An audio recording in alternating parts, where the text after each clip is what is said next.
Well, while the Senate tries to knock out some nominations today, there has been quite a shakeup in Congress over that elusive spending bill. It's making for some strange bedfellows, pitching allies against each other and joining rivals to either pass or block the bill. Some are saying the unusual dynamics could give us a taste of things to come in 2015. Angela McGlowan is a Fox News political analyst, and Doug Schoen is a former advisor to President Bill Clinton and a Fox News contributor.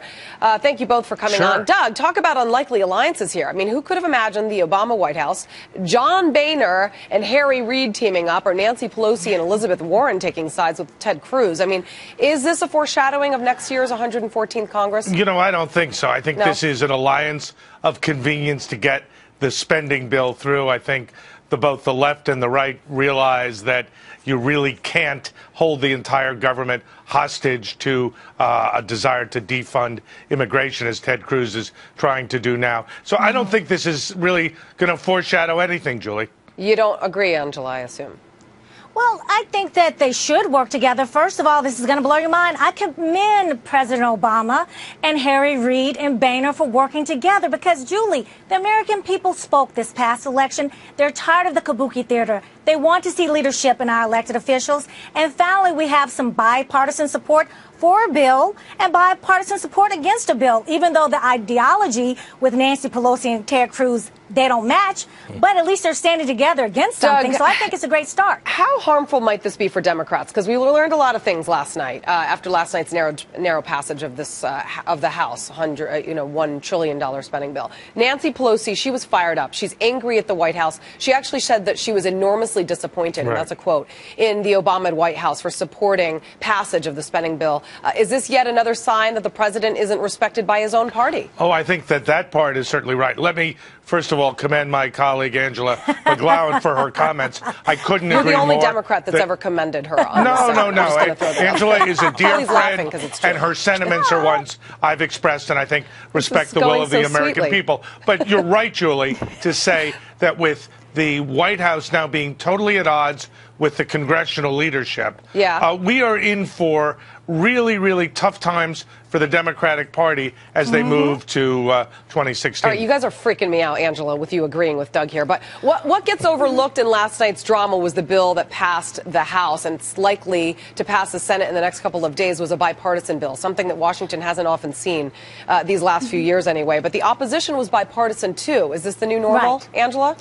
I'm hoping that it is the new normal. And if you look at the bill, there are some great things in the bill. Listen, there's a new way for President Obama to report to Congress dealing with Iran sanctions. There's this policy regarding the IRS. There are great things in there, but this is how the Congress should work in a democracy.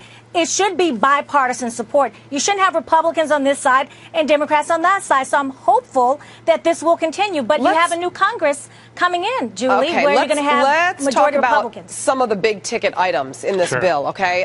We're talking about, for defense, for example, nearly half of the money, some $487 billion goes to the Pentagon, with another $85 billion for operations overseas. Right now, a lot of people would say that our operations overseas is a little bit of a mess. I mean, we're in, we're out, we're in Iraq, we're in Syria, we're fighting ISIS, we're trying to defeat al-Qaeda in Afghanistan, we're pulling out of Afghanistan. Where is this money going, Doug? Well, it is going to fund essential operations of our defense. What you're talking about is the failure of policy. Frankly, we're being outspent by the Russians, by the Chinese. We face, as you point out, multiple threats in multiple theaters.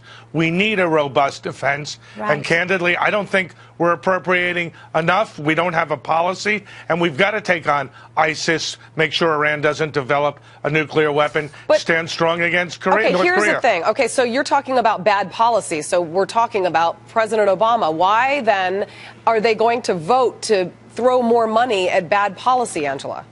Well, because our military needs support. And listen, there's wasteful spending in Washington, D.C. No question. At the Pentagon, there's wasteful spending there, but we need to support our troops. And the world needs to see us stand together, united. It's about time. So even though some of President Obama's policies have not been up to par, at least we are supporting the troops. Doug, are you surprised that Elizabeth Warren's role in this wasn't too dissimilar from Ted Cruz's? Because that was one that I don't know if many predicted. Well, Ted Cruz, I think, made sense given his prior action shutting down the government. Right. Elizabeth Warren was appointed recently to a senior policy position in the Democratic caucus. She is one of the architects of Dodd-Frank. So the fact that she feels that it's being watered down, I think, given her position, the real question is, will she run for president? That is a good question, speaking of the presidential election, because Obama and the White House got enough Democratic support, but they just don't have the same juice that they once had. That's and for in sure. the end, Obama won and Pelosi lost. That's but right. how is this going to spill over into the presidential election?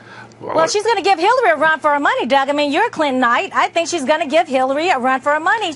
We're not going to anoint Hillary. If she runs, Angela, so far she's made it clear she's not going to run. But if she does, it'll be a real horse race. You couldn't be more right. Oh, my God. They agreed like 4 Absolutely. times. What is going on? Is there a full moon out? Something? This is a new era. You guys just spelled it out. All right. Exactly. Doug Schoen, thank you very much. Thank you, Julie. What a happy holiday segment. Absolutely. And Angela McLowan. Absolutely. I'm going to have nightmares about that one. I hope not.